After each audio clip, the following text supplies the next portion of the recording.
नमस्कार साथियों, आज अपन पढ़ेंगे स्विस संघीय संसद यानी कि स्विट्जरलैंड की जो संसद है उसके बारे में पढ़ेंगे। तो पिछले वाली क्लास में जो अपन ने स्विट्जरलैंड का संविधान है, उसकी विशेषताएं हैं, संवैधानिक विकास है, उसके बारे में अपन ने अध्ययन किया। साथियों आज अपन पढ़ेंगे स्विस संघीय संसद। ठीक है, उसके दो सदन है, प्रतिनिधि सभा और सीनेट। ठीक है, प्रतिनिधि सभा में उसकी रचना है, चुनाव प्रणाली, कार्यकाल तथा अधिवेशन, अध्यक्ष, उपाध्यक्ष, वेतन भत्ते, इनके बारे में अपन को पढ़ना है। सीनेट है, यहाँ उसकी रचना, योग्यता, वेतन भत्ते, कार्यकाल, अधिवेशन, रणनीति, इनके बारे में अपन को पढ़ना है। एक बिंदु मैंने लिखा है यहाँ संघीय संसद की विशेषताएं, यानी कि स्विस संघीय संसद है उसकी विशेषताएं मैंने यहाँ लिखी है कि शासन का सर्वोच्च अंग है, समान प्रतिनिधि व्यवस्थापिका है, विरोधी दल का वहां अभाव है, विधेयकों का एक साथ दोनों सदनों में रखा जाना, कुछ इस तरह के वाद विवाद यानी कि जो कामकाज होता है संसद में शांतिपूर्ण तरीकों से होता है। तो साथियों अपन ने पहले भी चर्चा करी कि जो स्विस संघीय संसद है वो वहाँ की सर्वोच्च विधि निर्माण संस्था कही गई है, यानी कि सर्वोच्च न्यायालय से भी ज्यादा अधिकार उसको दिए गए हैं। न्यायिक सर्वोच्च जो न्यायालय है वहाँ का वो कानूनों को अवैध या रद्द घोषित नहीं कर सकता, यानी कि सर्वोच्च न्यायालय को ये अधिकार नहीं दिया गया है। वहाँ जो संसद है वो ही सर्वेसर्वा मानी गई है। तो आज सबसे पहले अपन इस बिंदु के बारे में पढ़ना करेंगे, जो संघीय संसद है उसकी कौन कौन सी विशेषताएं हैं। तो सबसे पहले बिंदु अपन लेते हैं कि शासन का सर्वोच्च, इसके बारे में अपन देखते हैं कि इंग्लैंड की संसद को छोड़कर संसार के और किसी भी देश की व्यवस्थापिका उतनी शक्तिशाली नहीं है जितनी की स्विस संघीय संसद, यानी कि सबसे शक्तिशाली जो संस्था बताई गई है या इंग्लैंड की संसद बताई गई है, उसके बाद की जो संसद है वो स्विट्जरलैंड की संसद है, यानी कि इंग्लैंड की संसद के बाद सबसे सर्वेसर्वा जो संस्था है वो स्विट्जरलैंड की संघीय संसद को यहाँ बताया गया है। स्विस संघीय संसद संविधान के अनुसार शासन का सर्वोच्च अंग है, यानी कि शासन का जो सबसे हाई लेवल का अंग है उसको स्विस संघीय संसद को यहाँ बताया गया है। स्विस संविधान में साफ साफ लिखा है कि नागरिकों तथा कैंटनों के अधिकारों के अतिरिक्त, नागरिक और कैंटनों के अधिकारों के अतिरिक्त संघ की सर्वोच्च सत्ता का प्रयोग संघ की सर्वोच्च सत्ता का प्रयोग संघीय सभा द्वारा किया जाएगा, यानी कि जो शासन का सर्वोच्च अंग है, जो कार्य होंगे वो सब इसके द्वारा होंगे, हम संघीय सभा के द्वारा होंगे। भारत में सर्वोच्चता संसद के पास नहीं है क्योंकि संसद द्वारा निर्मित विधियों का न्यायिक निरीक्षण सर्वोच्च न्यायालय द्वारा हो सकता है। यानी कि इसके विपरीत अपन भारत के संदर्भ में यहाँ बात करते हैं तो भारत में क्या है, अगर व्यवस्थापिका या संसद के द्वारा कानून निर्मित हो गए तो सर्वोच्च न्यायालय अगर कानूनों की अनुकूलता नहीं है, प्रतिकूलता है, तो उन कानूनों को सर्वोच्च न्यायालय अवैध घोषित कर देता है, यानी कि सर्वोच्च न्यायालय को न्यायिक पुनर्निरीक्षण की शक्ति यहाँ दी गई है, जबकि ऐसा संघीय संसद में नहीं है। ठीक है, स्विस संघीय संसद पर न तो कार्यपालिका का अंकुश है और न ही सर्वोच्च न्यायालय का। स्विस संघीय संसद की सत्ता पर यदि कोई प्रतिबंध है तो वह जनता व कैंटनों के अधिकार का है, यानी कि कैंटन और जनता के अधिकारों का ही उस पर एक अंकुश है। भ्रांति विचार कर रहे हैं रैपेट, तो वो कहते हैं इसके संदर्भ में कि जब तक इसे जनता के निर्वाचकों का विश्वास प्राप्त है तथा यही उनकी इच्छा को क्रियान्वित करती है तब तक संघीय संसद की स्थिति सर्वोच्च बनी रहेगी, यानी कि नागरिकों के अधिकारों के अनुकूल तब तक कार्य करती है तब तक नागरिकों का इसमें विश्वास बना हुआ है। तो शासन का सर्वोच्च अंग संघीय संसद को कहा गया है। नंबर 2 की बात करते हैं, समान प्रतिनिधि सदनीय व्यवस्थापिका, यानी कि व्यवस्थापिका के जो दोनों सदन है, प्रतिनिधि सभा और सीनेट, तो दोनों सदनों को यहाँ बराबर शक्तियां दी गई है। जबकि अपन ने पिछले अनेक देशों के संविधान पढ़े तो उसमें जो है कहीं निम्न सदन शक्तिशाली है तो कहीं उस सदन को कोई विशेषाधिकार दिए गए हैं, लेकिन यहाँ जो स्विट्जरलैंड की संघीय संसद उसमें प्रतिनिधि सभा और सीनेट दोनों सदनों को बराबर शक्तियां यहाँ दी गई हैं। स्विस संघीय संसद के दोनों सदन प्रतिनिधि सभा तथा सीनेट अपने अपने अधिकारों तथा शक्तियों में समान हैं, यानी कि अधिकारों जो शक्तियां हैं वो उनकी समान हैं। अन्य देशों जैसे इंग्लैंड अमेरिका में व्यवस्थापिका के दोनों सदन शक्तिशाली नहीं है। भ्रांति विचारक हैं स्ट्रॉन्ग, वो कहते हैं स्ट्रॉन्ग के शब्दों में स्विट्जरलैंड की कार्यपालिका की तरह ही वहां की व्यवस्थापिका भी विशिष्ट है संसार में वही एक ऐसी व्यवस्थापिका है जिसके ऊपरी सदन की शक्ति निचले सदन की शक्ति से किसी भी प्रकार भिन्न नहीं है, यानी कि ऊपर का सदन है, निम्न सदन है, यानी कि दोनों सदनों की शक्तियां यहाँ अधिकार और शक्तियां समान रखी गई है। इस प्रकार की समानुपाती सदन व्यवस्थापिका स्विट्जरलैंड में पाई जाती है। नंबर 3 की यहाँ बात करते साथ विरोधी दल का अभाव, यानी कि जैसे मान लीजिए सभी राजनीतिक दलों के जो सदस्य हैं वो कार्यपालिका में लिए जाते हैं, तो किसी भी दल को जो है विरोध की भावना या विपक्ष का जो दल इसको यहाँ नहीं कहा जा सकता है, विपक्ष के दलों का इसमें अभाव होता है। तो संघीय संसद में उस प्रकार का विरोधी दल नहीं होता जिस प्रकार ब्रिटिश या भारतीय संसद में दिखाई देता है। संघीय संसद में सदस्य दलीय आधार पर नहीं बैठते, यानी कि संघीय संसद में जो सदस्य हैं वो दलीय आधार पर नहीं बैठते।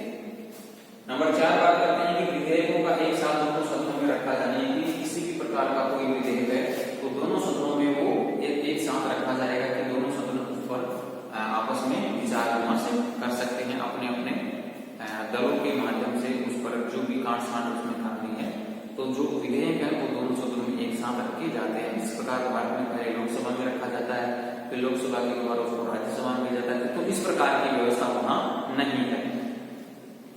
स्विस विधानमंडल की एक अन्य विशेषता यह है कि यहाँ विधेयक दोनों सदनों में एक साथ प्रस्तुत किए जाते हैं। ऐसा इस उद्देश्य से किया जाता है कि दोनों सदन एक दूसरे से प्रभावित हुए बिना स्वतंत्र रूप से उन पर विचार कर सके और उन्हें पर्याप्त समय भी मिल सके। नंबर 5 की बात करते हैं कुछ इस तरह के वाद विवाद, जो संसद में जो वाद विवाद होते हैं तो वो बहुत ही शांतिपूर्ण तरीकों से विवाद होते हैं, और जैसे मान लीजिए जो देश हित का जो मुद्दा है उस पर वाद विवाद ढंग से किए जाते हैं।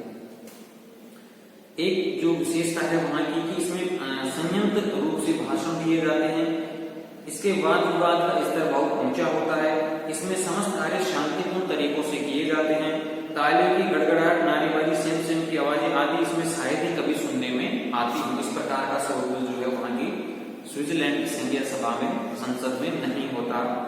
इसके सदस्य बहुत ही योग्य और सुशिक्षित होते हैं। राज्य विचारक हैं ब्राइस, वो कहते हैं अपने शब्दों में कि स्विस लोगों के लिए जो राजनीति जो है वो एक गंभीर कार्य है, खेल नहीं। इसलिए जर्चर ने भी कहा है कि विश्व की सर्वाधिक गंभीर रूप से कार्य करने वाली विधायिका जो है वो स्विट्जरलैंड की संघीय संसद है। तो इस प्रकार का जो शोरगुल आवाजें हैं वो इसकी सभाओं में, अधिवेशनों में सुनने को नहीं मिलते। नंबर 1 की विशेषता इसकी शांत और गंभीर वातावरण, यानी कि जिस प्रकार से शोरगुल अभी मैंने बताया हमारी जब संसद चलती है तो उसमें शोरगुल, कोई सांसद है, विधायक है, वो क्या बोल रहा है तो उसकी आवाजें भी स्पष्ट रूप से यहाँ सुनाई नहीं देती। तो शांत और गंभीर वातावरण, यानी कि संघीय संसद विश्व की सबसे अधिक सुचारू ढंग से कार्य करने वाली संस्था कही जाती है। वह अपना कार्य चुपचाप करती रहती है, इसकी कार्यवाही बड़ी शांत और गंभीरता से चलती है और वहां पूरे दृश्य प्राय देखने को नहीं मिलते। तो इस प्रकार जो है संघीय संसद की विशेषताएं हैं, शासन का सर्वोच्च अंग है, समानुपाती सत्ता व्यवस्थापिका है, विरोधी दल का अभाव है, एक साथ दोनों सदनों में रखा जाना, कुछ इस तरह के वाद विवाद और जो कार्य प्रणाली है वो शांतिपूर्ण तरीकों से वहां की जाती है। अब साथ ही हम पढ़ेंगे कि स्विस संघीय जो संसद है उसके 2 सदन है, प्रतिनिधि सभा और सीनेट। तो यहाँ अपन ने पढ़ा कि दोनों सदनों को जो है वो समान रूप से यहाँ शक्तियां दी गई हैं। एक तरफ मैंने लिखा है प्रतिनिधि सभा, दूसरी तरफ मैंने यहाँ लिखा है सीनेट। तो प्रतिनिधि सभा की जो रचना है वो अपन यहाँ पढ़ेंगे। सबसे पहला बिंदु मैंने लिखा रचना पढ़ी है, चुनाव प्रणाली, कार्यकाल तथा अधिवेशन, अध्यक्ष तथा उपाध्यक्ष होते हैं, वेतन भत्ते होते हैं, इसके अलावा जो भी बिंदु है उनका अपन अध्ययन करेंगे। तो सबसे पहले जो प्रतिनिधि सभा की जो रचना है वो अपन यहाँ पढ़ते हैं। संघीय संसद के दोनों सदनों में से प्रतिनिधि सभा बड़ी है, यानी कि प्रतिनिधि जो सभा है वो सदस्यों की दृष्टि से यहाँ बड़ी है। स्विस संविधान के अनुच्छेद 149 के अनुसार प्रतिनिधि सभा के सदस्यों की संख्या 200 होगी। कि यहाँ जो है सदस्यों की संख्या कितनी होगी? 200। यहाँ जो है सदस्य संख्या होगी 200। तो ये बात जो है आपको परीक्षा में पूछी जा सकती है। यहाँ की जो सदस्य संख्या है प्रतिनिधि सभा की वो यहाँ 200 होगी। प्रत्येक कैंटन एक निर्वाचीय जिला होगा, यानी कि प्रत्येक जो कैंटन है वो एक निर्वाचीय जिला के रूप में होगा, तथा प्रत्येक कैंटन के द्वारा अपनी जनसंख्या के आधार पर प्रतिनिधि सभा में भेजे जाएंगे। यानी कि जितने भी कैंटन हैं तो उन कैंटनों में जनसंख्या के हिसाब से प्रतिनिधि वहां भेजे जाएंगे। जैसे मान लीजिए किसी कैंटन की जनसंख्या कम है तो वहां से कम सदस्य भेजे जाएंगे, किसी की जनसंख्या ज्यादा है तो वहां से ज्यादा भेजे जाएंगे, जिस प्रकार से अपने भारत में व्यवस्था है। इसके साथ ही प्रत्येक कैंटन का कम से कम एक प्रतिनिधि सभा में होगा। यानी कि जैसे मान लीजिए जनसंख्या बहुत कम है तो भी कम से कम एक प्रतिनिधि तो प्रत्येक कैंटन से प्रतिनिधि सभा में भेजा ही जाएगा। जनसंख्या के आधार पर प्रतिनिधित्व की व्यवस्था होने के कारण बर्न और ज्यूरिच जैसे बड़े कैंटनों के द्वारा प्रतिनिधि सभा में क्रमशः 32 और 31 प्रतिनिधि भी भेजे जाते हैं। जैसे मान लीजिए स्विट्जरलैंड का कैंटन है बर्न, तो उनकी जो संख्या है वो वहां जनसंख्या ज्यादा है तो उससे 31 जो सदस्य हैं 32 सदस्य उसमें भेजे जाते हैं। तो जैसे उसकी जनसंख्या ज्यादा है तो जनसंख्या के हिसाब से प्रतिनिधि वहां भेजे जाते हैं। प्रति 4 वर्ष बाद प्रतिनिधि सभा के नए चुनाव का प्रावधान है। यानी कि अपन ने पढ़ा कि जो वहां की कार्यपालिका है उसका कार्यकाल भी जो है 4 वर्ष वहां रखा गया है। जो राष्ट्रपति हैं उनका कार्यकाल 4 वर्ष, तो प्रतिनिधि सभा का जो कार्यकाल है वो यहाँ कितना रखा गया है 4 वर्ष। 4 वर्ष बाद जो है नए चुनाव होते हैं। तो ये हो गया 149 की सदस्य संख्या 200, प्रत्येक कैंटन से सदस्य भेजे जाएंगे, संख्या के आधार पर जनसंख्या के आधार पर भेजे जाएंगे और 4 वर्ष बाद जो है नए चुनाव होंगे। नंबर 2 पढ़ते हैं अपन चुनाव प्रणाली, यानी कि जो चुनाव प्रणाली है वो वहां गुप्त मतदान के द्वारा यहाँ मतदान होता है और जो 18 वर्ष से अधिक का उम्मीदवार है वो यहाँ चुनाव में भाग ले सकता है। स्विट्जरलैंड में 18 वर्ष या अधिक आयु वाले प्रत्येक पुरुष को मताधिकार प्राप्त है। यानी कि जैसे भारत में है उसी प्रकार से स्विट्जरलैंड में जो व्यवस्था है मताधिकार की, यानी कि 18 वर्ष से जो कैंडिडेट पर है वो मतदान में भाग ले सकता है। पूर्व में स्त्रियों को मताधिकार का प्राप्त नहीं था। 18 वर्ष की आयु वाले व्यक्ति प्रत्याशी बन सकता है, यानी कि प्रत्याशी भी बन सकता है। वहां निर्वाचन गुप्त मतदान द्वारा होता है। निर्वाचन जो प्रणाली है वो गुप्त मतदान की है। सन 1918 से निचले सदन के चुनाव के लिए आनुपातिक प्रतिनिधित्व प्रणाली प्रयोग में लाई जा रही है। यानी कि 1918 से जो है आनुपातिक प्रतिनिधित्व की प्रणाली है वो, जैसे हमारे लोकसभा के चुनाव होते हैं आनुपातिक प्रतिनिधित्व प्रणाली, वो प्रणाली वहां यूज में लाई जा रही है। प्रत्येक कैंटन एक निर्वाचन क्षेत्र होता है जिसमें प्रतिनिधियों के निर्वाचन के लिए विविध दल अपने अपने प्रत्याशियों की सूची प्रस्तुत करते हैं। यानी कि विभिन्न जो दल हैं वो अपने प्रत्याशियों की सूची वहां प्रदर्शित करते हैं। इस प्रकार प्रत्याशी व्यक्तिगत हैसियत से नहीं अपितु दलीय हैसियत से चुनाव लड़ते हैं, यानी कि दलों की हैसियत से वो चुनाव लड़ते हैं। प्रत्येक सूची में उतने नाम होते हैं जितने सदस्यों का निर्वाचन उस कैंटन से होता है। यानी कि सभी सदस्यों के नाम उसमें होते हैं और जो है सदस्यों का निर्वाचन उस कैंटन से किया जाना है। आनुपातिक प्रतिनिधित्व प्रणाली का प्रयोग उन कैंटनों में होता है जिसमें से एक से अधिक सदस्यों का निर्वाचन होना तय है। यानी कि जो आनुपातिक प्रतिनिधित्व प्रणाली यूज में लाई जा रही है, जिस कैंटन से एक से अधिक सदस्यों का निर्वाचन किया जाना है तो ये प्रणाली वहां यूज में लाई जाती है। तीसरा बिंदु पर यहाँ देखते हैं कार्यकाल तथा अधिवेशन। ठीक है, तो यहाँ कार्यकाल मैंने बताया था कि जो 4 वर्ष यहाँ रखा गया है कार्यकाल। प्रतिनिधि सभा का कार्यकाल 4 वर्ष है। इंग्लैंड और भारत की भांति कार्यपालिका समय से पूर्व प्रतिनिधि सभा को यहाँ भंग नहीं कर सकती। यानी कि जैसे मान लीजिए भारत में लोकसभा समय से पहले भी भंग हो सकती है, लेकिन यहाँ प्रतिनिधि सभा को जो है 4 वर्ष से पहले यहाँ भंग नहीं किया जा सकता।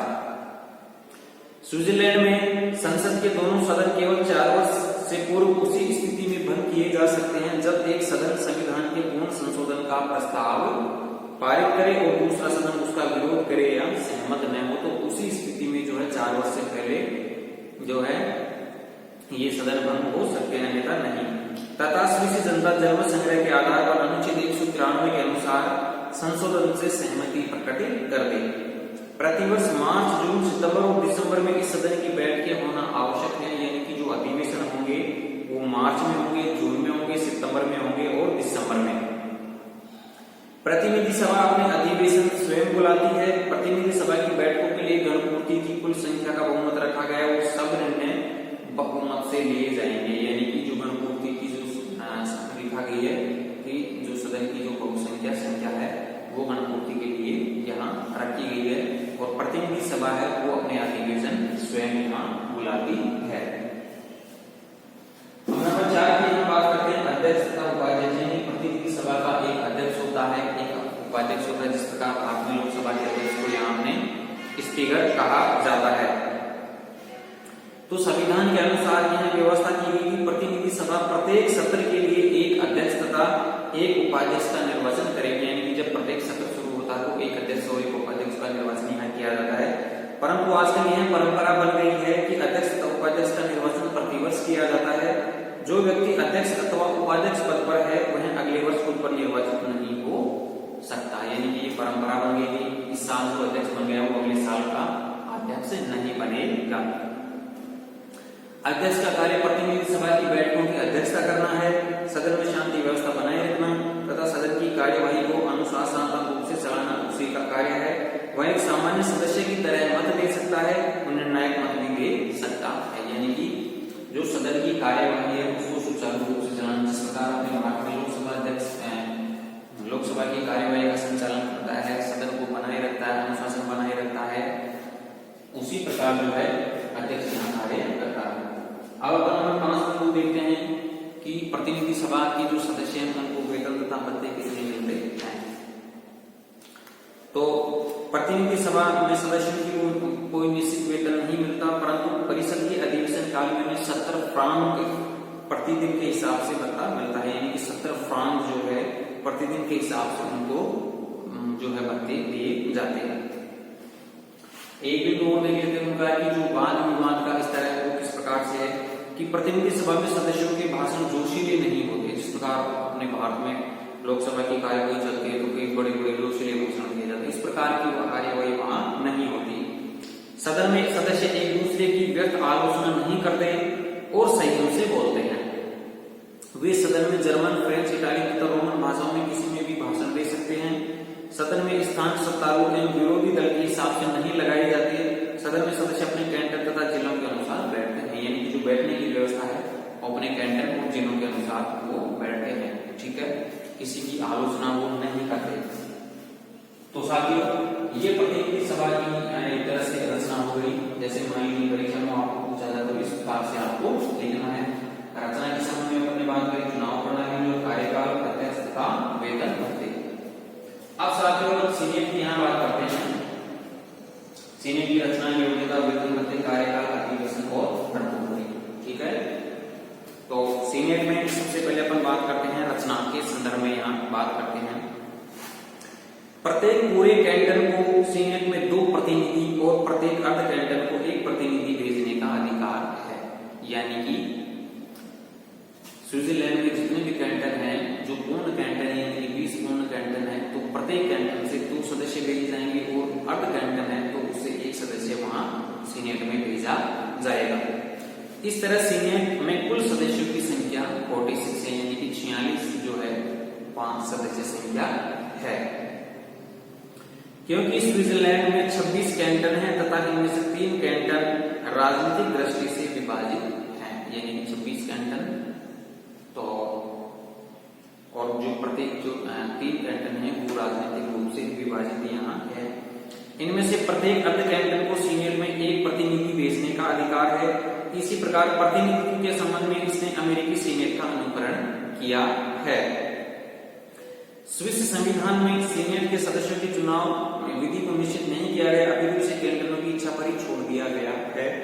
प्रत्येक कैंटन अपने प्रतिनिधियों की निर्वाचन प्रक्रिया, कार्यकाल एवं वेतन भत्ते आदि निश्चित करने में स्वतंत्र है। यानी कि कैंटनों के ऊपर इस बात को छोड़ दिया गया कि उनका निर्वाचन किस प्रकार से होगा, कार्यकाल क्या होगा और वेतन भत्ते क्या होंगे। तो ये जो अधिकार निश्चित करने का अधिकार है वो कैंटनों के ऊपर यहाँ छोड़ दिया गया है।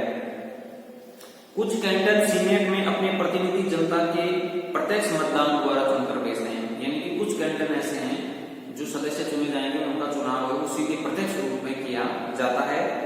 कुछ कैंटन जनसभाओं द्वारा तथा थोड़े अपने विधानमंडलों द्वारा चुनकर भेजते हैं। तो ये जो है सीनेट की रचना हो गई है। जो सदस्यों का चुनाव है उसमें प्रत्यक्ष रूप से भी होता है, उसमें विधानमंडल के द्वारा भी अपना चुनाव होता है। दूसरी बात करते हैं यहाँ योग्यता के संदर्भ में।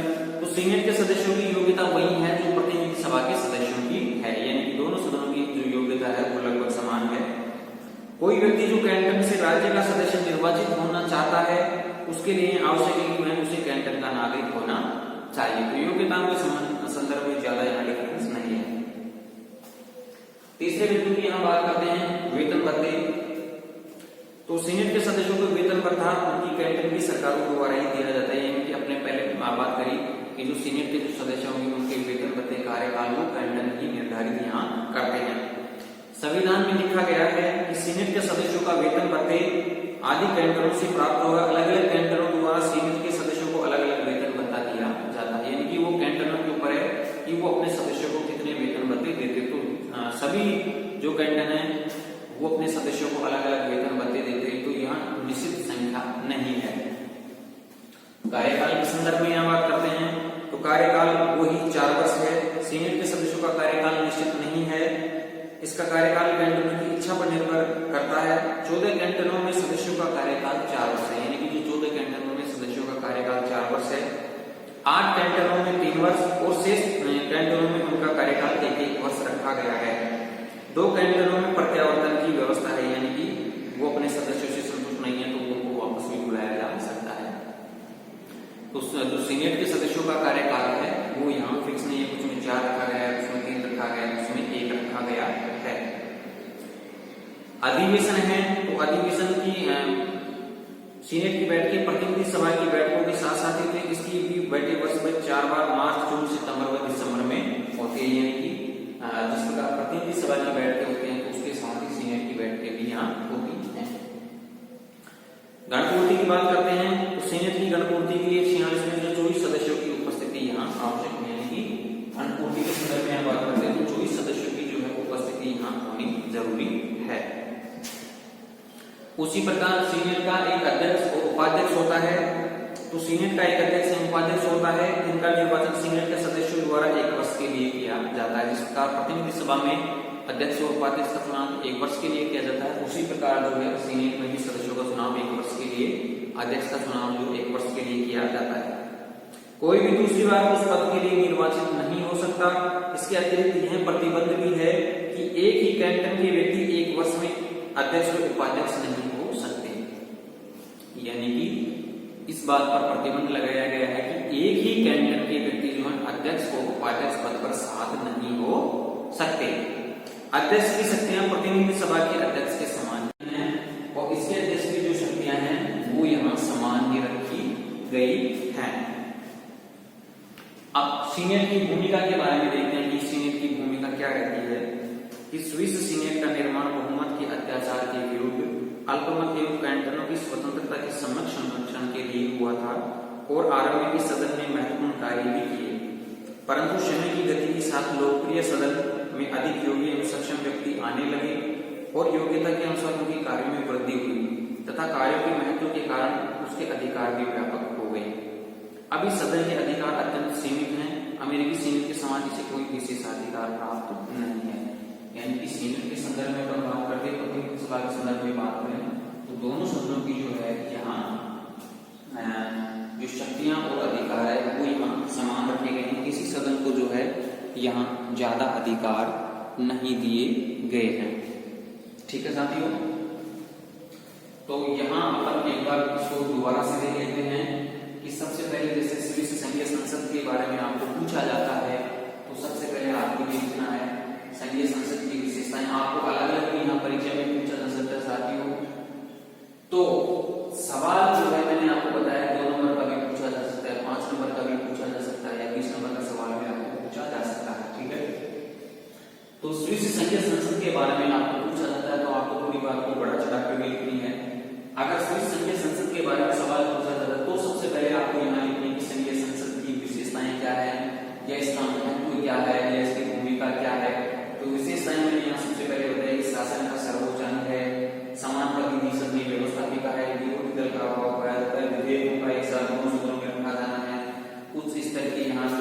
वाद विवाद होते हैं, शांत और गंभीर वातावरण यहाँ रहता है, विविध भाषाओं का प्रयोग यहाँ किया जाता है। ठीक है, फिर आपको यहाँ डायग्राम बना के उसको लिखना है, एक तरफ प्रतिनिधि सभा लिखना है, एक तरफ सीनेट लिखना है, रचना के संदर्भ में लिखना है, सदस्य संख्या है जो है 200 यहाँ रखी गई है।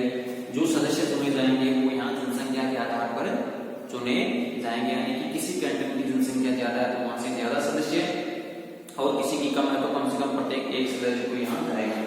चुनाव प्रणाली और मतदान द्वारा होता है। कार्यकाल मैंने बताया कि 4 वर्ष, और जो अधिवेशन है वो 4 बार होंगे, मार्च में होंगे, सितंबर में होंगे, दिसंबर में होंगे। एक अध्यक्ष होता है, एक उपाध्यक्ष को वेतन बताया मैंने 70 फ्रांक जो है प्रतिदिन के हिसाब से जो है वेतन प्रतिदिन को दिए जाते हैं। उसी प्रकार से रचना के संदर्भ में लिखना है कि 46 सदस्य यहाँ से भेजे जाते हैं, प्रत्येक कैंटन से कम 2 सदस्य तो यहाँ भेजे जाएंगे, और जो अर्ध कैंटन है उससे 1 सदस्य यहाँ भेजा जाएगा। योग्यता के संदर्भ में मैंने बात करी, प्रतिनिधि सभा का जो सदस्य की योग्यता होती है वही होता है। वेतन प्रत्येक जो कैंटनों के द्वारा अलग अलग दिए जाते हैं वो कैंटनों के ऊपर डिपेंड करता है कि वो अपने सदस्यों को कितने वेतन प्रति देता है। कार्यकाल यहाँ कोई फिक्स नहीं है, कुछ कैंटनों का सदस्यों का कार्यकाल 4 वर्ष है, कुछ का 3 वर्ष है, कुछ का 1 वर्ष है। अधिवेशन पूरी वर्ष में 4 बार होगी, पूर्ति जो है 24 सदस्यों की द्वारा यहाँ होगी। तो साथ ही इसी प्रकार से जो है आपको यहाँ एग्जाम में उसको लिखना है। जो संघीय संसद की जो शक्तियां हैं, संघीय संसद की शक्तियां हैं, उनके बारे में अपन आगे वाली क्लास में चर्चा करेंगे। तब तक के लिए साथ में आप इसको पढ़ते रहिए, रिवाइज करते रहिए, आप अपने नोटबुक से इसको पढ़ते रहिए। ठीक है, आगे वाली क्लास में अपन इसकी जो संघीय संसद की शक्तियां हैं उसके बारे में चर्चा करेंगे। तब तक के लिए साथियों धन्यवाद, थैंक यू।